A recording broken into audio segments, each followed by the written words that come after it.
Good morning, everyone. Welcome to 21st Century Philippines and World Literatures. We are now at our week 10, and for week 10, our topic is we're reading Region 3, NCR, or the National Capital Region, Calabarzon, and Mimaropa. So, for this topic, or for this week, we will identify Central Luzon, NCR, Calabarzon, and Mimaropa's literary characteristics and contributions to the Philippine literature. We will also discuss the differences of each region's and literary texts and identify the values that the authors pass to the readers on their literary text from the four regions and perform one example of literary text from any of the four regions and evaluate what literary criticisms were used on the given literary text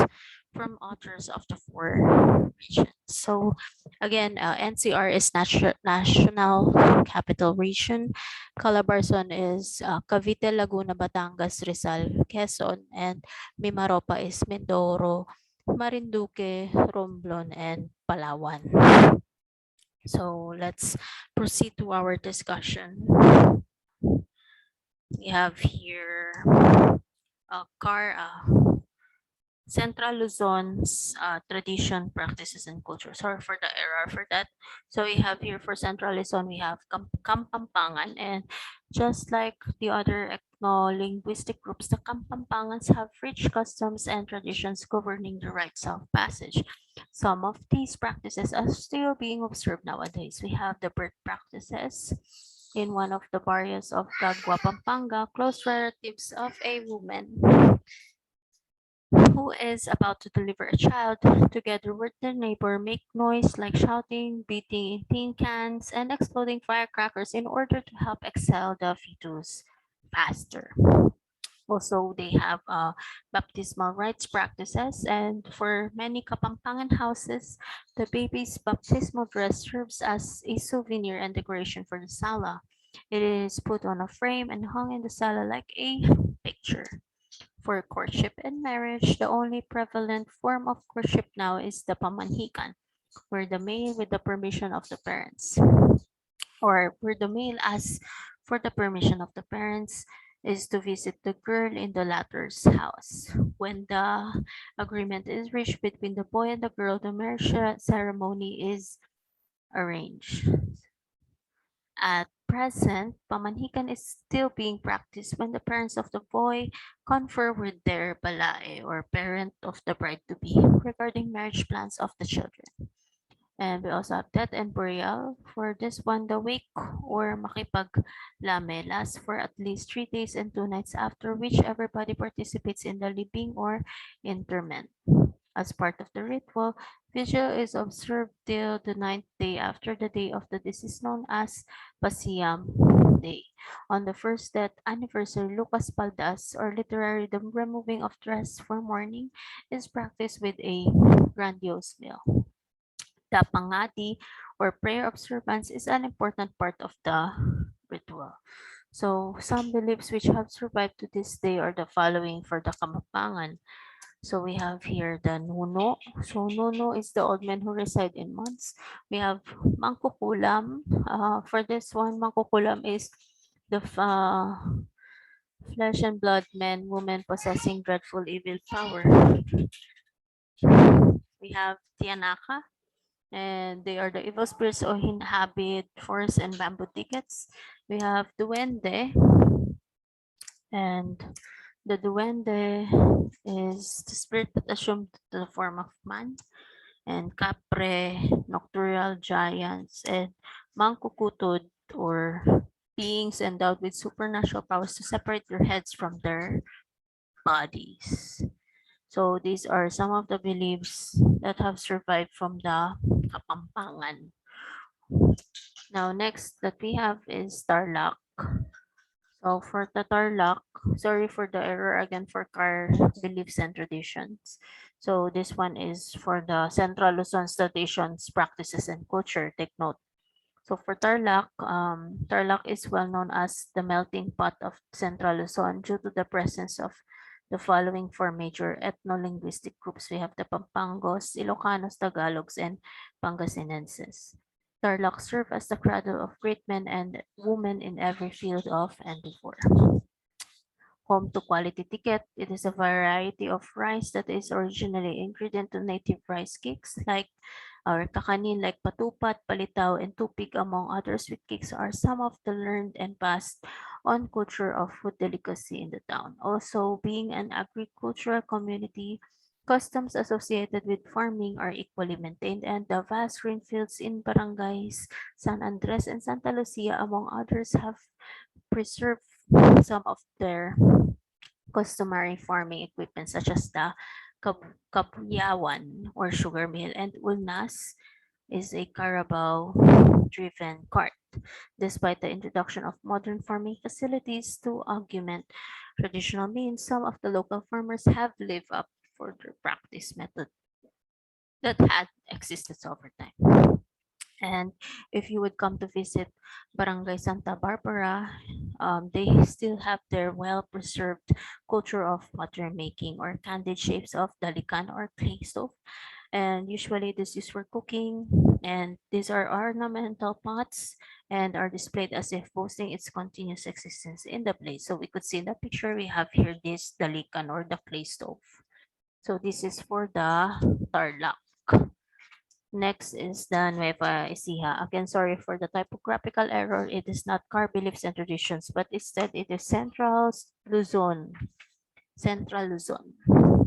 So for Tarlac, so for Nueva Ecija, we have landlocked province of the Philippines located in the Central Luzon region. We have So for Nueva Ecija, the capital city is Palayan City.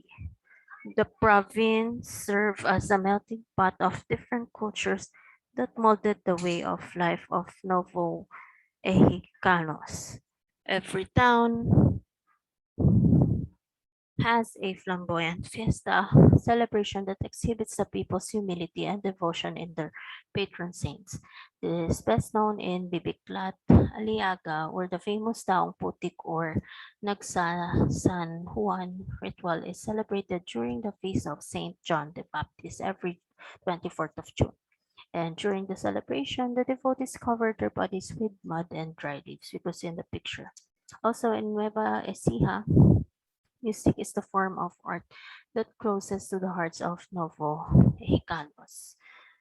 The national artist in music, Maestro Felipe Padilla de Leon, is a Novo Mexicano who made use of music not just a form of art but as the best instrument to express one's ideologies and aspirations for his country. So again, these are in Central Luzon. We have Nueva Ecija, we have Pampanga, and Tarlac. So some of the representative literary texts that we have is Atin Kupong, Sing Sing, and poetry excerpt from Provante and Laura. So I will show you a video of Ating Kupong Sing Sing.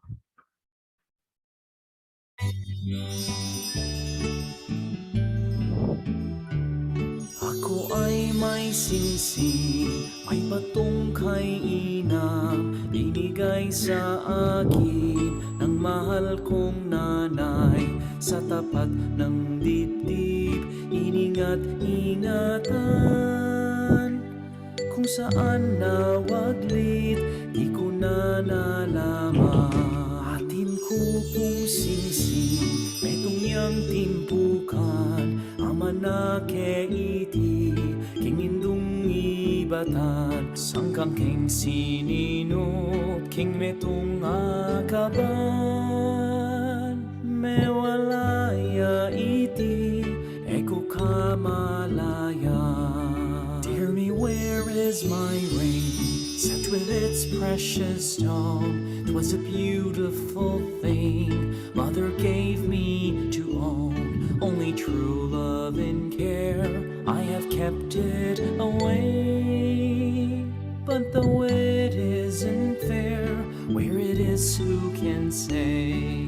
Ako ay So this is Atipong Singsing, three dialects. So we have English, Tagalog, and Kapampangan.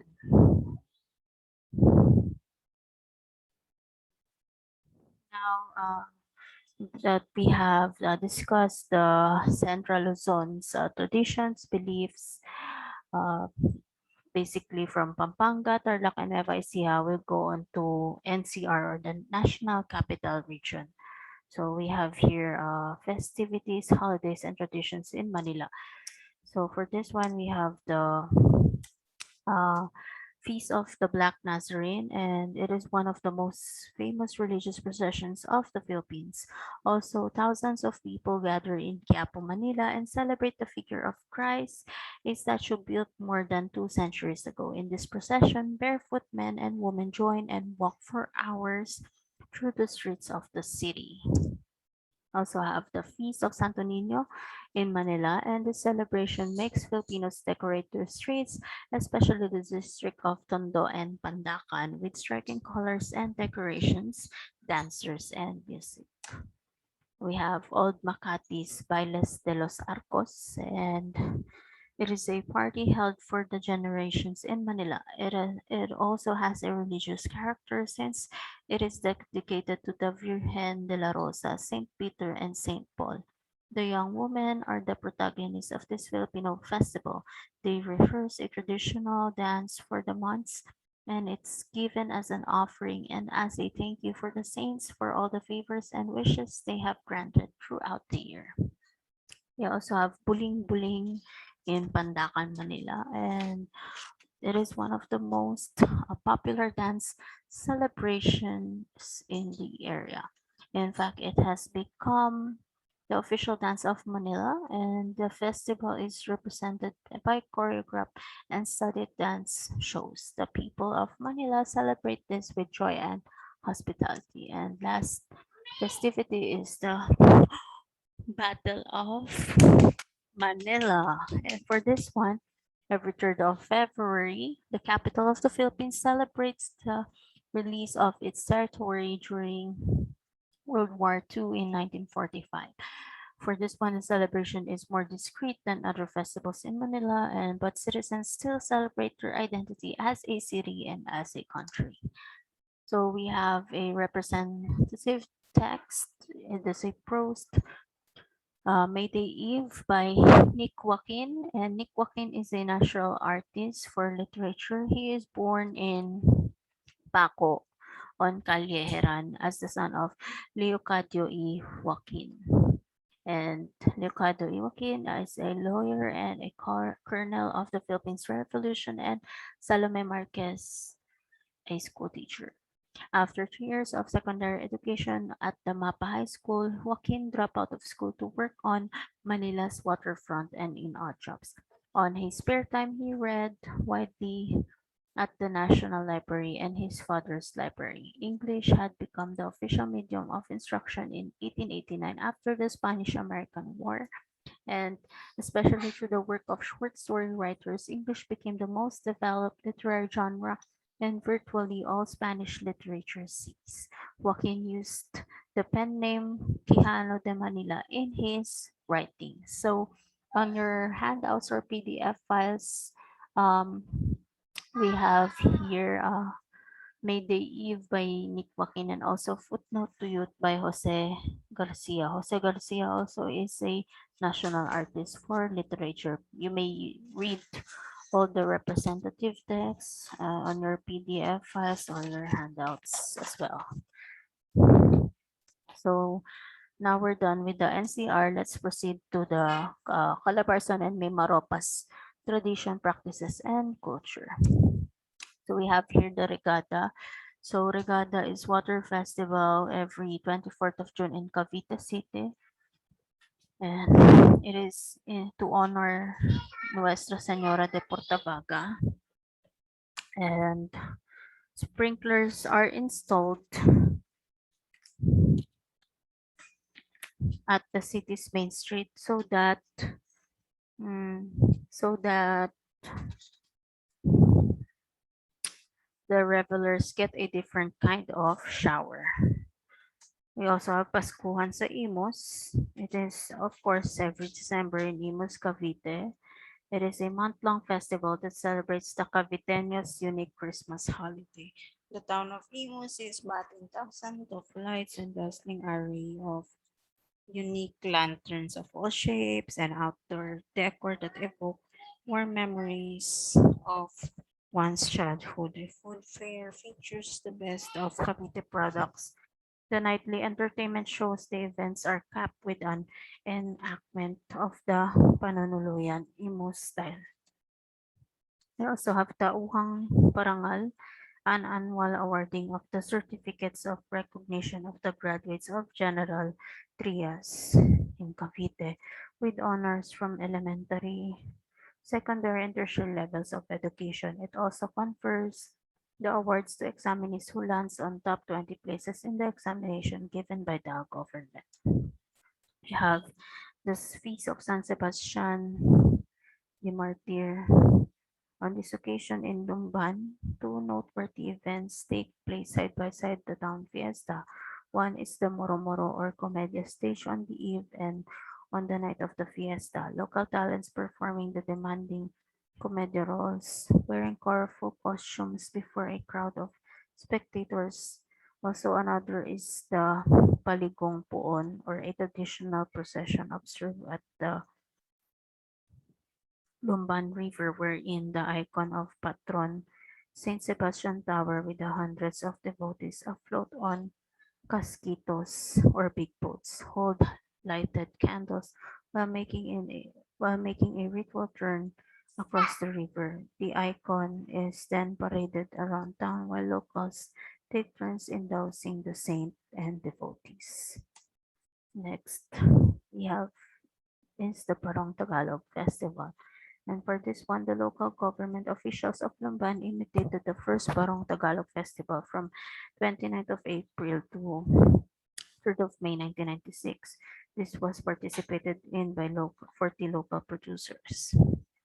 It also promotes a variety of popular locally produced food like quesong puti and ginataang hipon, among others, and a few products from small cottage industries like bolos, walis, unot, and native bags made of sun-dried water lily.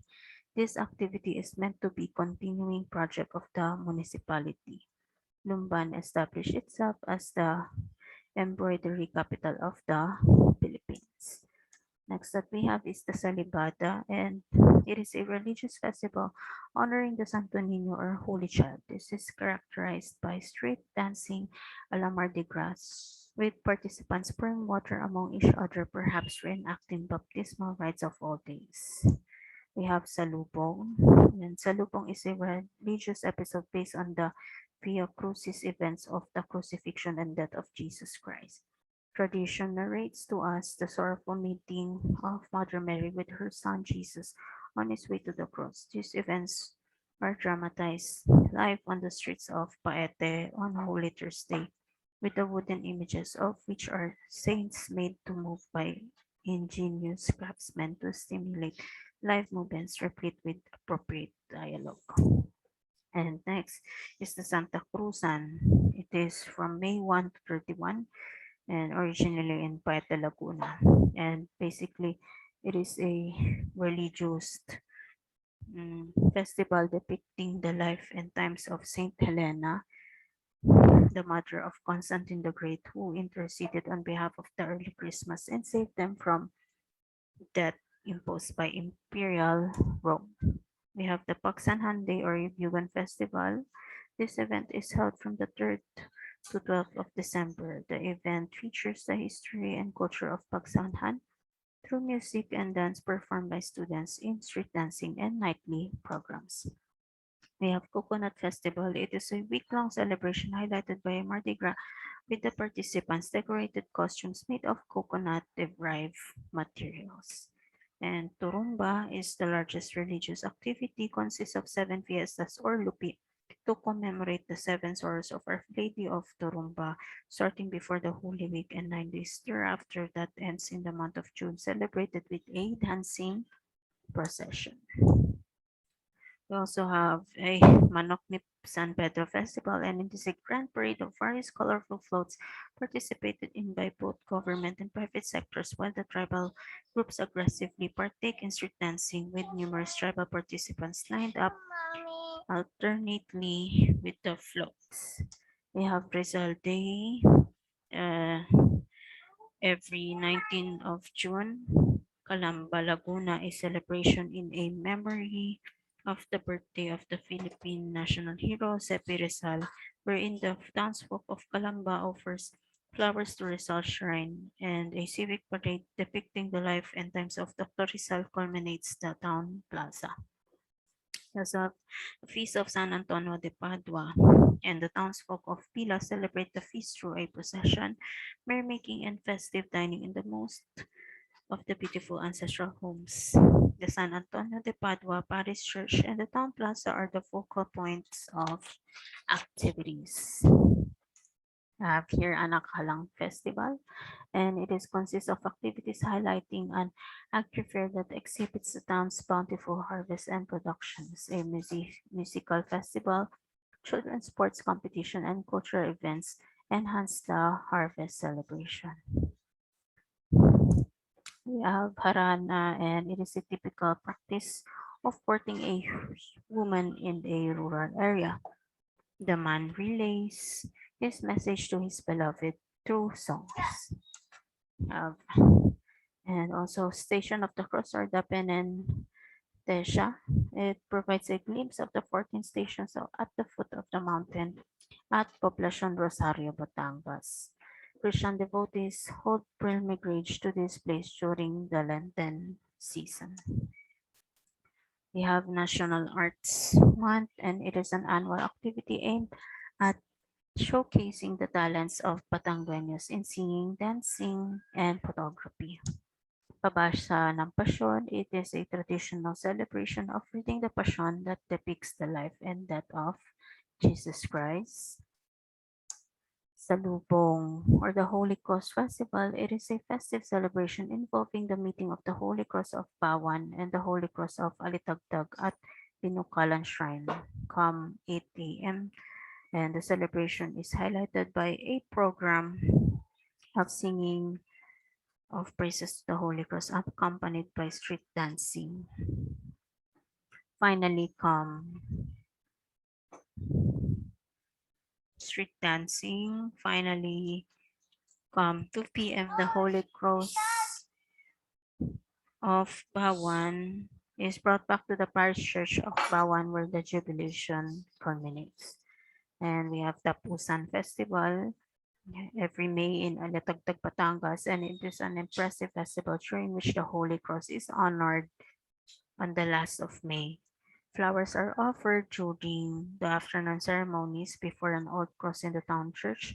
The observant peaks on the 31st of May with a colorful procession during which the cross is mounted on a gaily decorated float together with other floats bedecked with flowers carrying other Marian images. All the floats are radiantly lighted and drawn along the principal streets of the town. And next is the Parada ng Lechon every June 24, Palayan Town, Batangas. The celebration coincides with the feast of St. John the Baptist, and basically lechons or road suckling pigs coming from each barangay of the town are paraded, dressed in accordance with the theme of the fiesta. The parade is capped with a grand viewings of the lechons at the plaza. We have buwan ng Suplian ng Batangas every 23rd of July in Batangas City, Batangas, and it is held in line with the city's Foundation Day. The festival, a brainchild of the Batangas City Cultural Affairs Board, aims to revive the centuries-old tradition of dancing the Supli, and Supli is a dance indigenous to Batangas. And Buwanang Wika, of course, it is a month-long activity to campaign for the use of Filipino language as promoted in streamers and during a short program. Amihan Festival. The festival showcased the various products of the different barangays in the town of Lopo. The barangay representatives go street dancing, dressed in beautiful costumes made out of the products harvested. A search for the best costume is also mounted. Paskuhan sa Maraykit. The traditional Yuletide celebration at Maraykit, San Juan, Batangas includes the Juego de Anilo, lantern making competition, and search for the best decorated house. Fluvial procession at Pansipit River every December 8 to 9. So for this one, the Taaleños begin the celebration of their two-day town fiesta by converging at the bank of Pansipit River, where several bangkas are uncorked. The image of Our Lady of Kaysasay is carried to the devotees in a fluvial procession on the river, through the streets of Taal, and finally to the Basilica of Taal. On the following day, the images of Our Lady of Kaysasay and Saint Martin de Porres, the patron of the Basilica, join the evening-long procession. During the procession, girls dressed in white stop in street corners and hail the Virgin Mary by reciting Lua or praises until the procession ends at the Basilica, where it is welcomed by spectacular fireworks and different bands. And the next is the Pahimis Festival or the Coffee Festival. The festival was conceived to showcase the long reign of Lipa as the coffee granary of the Philippines. It includes a trade fair in Tiange, the Carrera of Tipurin, and a search for the Barako ng Bayan and Parlor Games. So some of the representative literary texts that we have is the song of uh, Philippine National Anthem by Jose Palma y Velasquez, and he's a Filipino poet and soldier. He was on the staff of La Independencia at the time he wrote Filipina, a patriotic poem in Spanish. It was published for the first time in the issue of the first anniversary of La Independencia on September 3, 1899. The poem fit the instrumental tune Marcha Nacional Filipina by Julian Felipe, and it has been the basis for every translation of the Philippine national anthem. So again, the tune was made by Julian Felipe, but the lyrics or the poem used in the national anthem is written by Jose Palma y Velasquez. So Jose Palma y Velasquez written the Philippine national anthem, and the tune was made by Julian Felipe. Now, in your handouts or in your PDF files, we have a representative literary text again, another prose.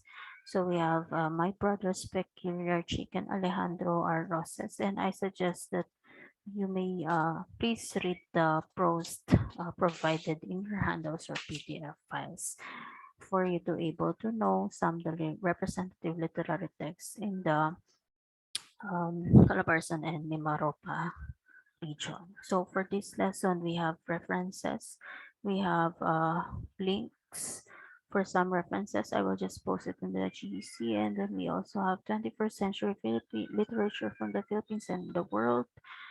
First edition written by Marikitara H. Hoko, and also Literatura, 21st Century Philippines and World Literatures from Mind Shapers Co. Inc.